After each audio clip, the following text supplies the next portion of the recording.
تشريعا وأرشد إلى الخروج من المظالم منهجا بديعا، وأشهد أن نبينا وسيدنا محمدا عبد الله ورسوله جاء بالهدى والنور حقا جميعا، صلوات ربي وبركاته عليه وعلى آله وصحبه والتابعين ومن تبعهم بإحسان إلى يوم يبعث الخلائق جميعا، وسلم يا ذا العلا تسليما عمقا ضويعا.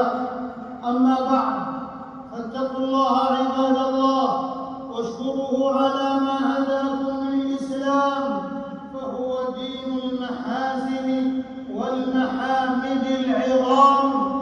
ألا فاسلك إلى المولى سبيلا، ولا تطلب سوى التقوى دليلا، ولا تركن إلى الدنيا وعول على مولاك واجعله وكيلا.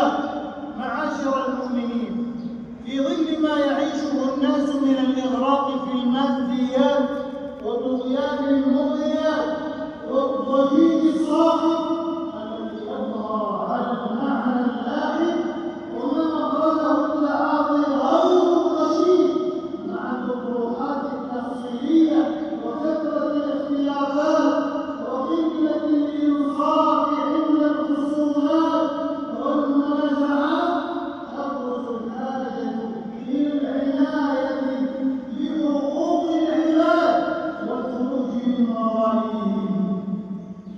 إن الإسلام أعمق من خلافات عابرة، إنه ضعف الوازع الديني والفراغ الفكري والتفكك الاجتماعي وغياب القيم والأهداف المثلى، يولد أفرادا لا هم لهم إلا الظلم وتتبع الزلات بدل الانشراح بالبناء الإيجابي.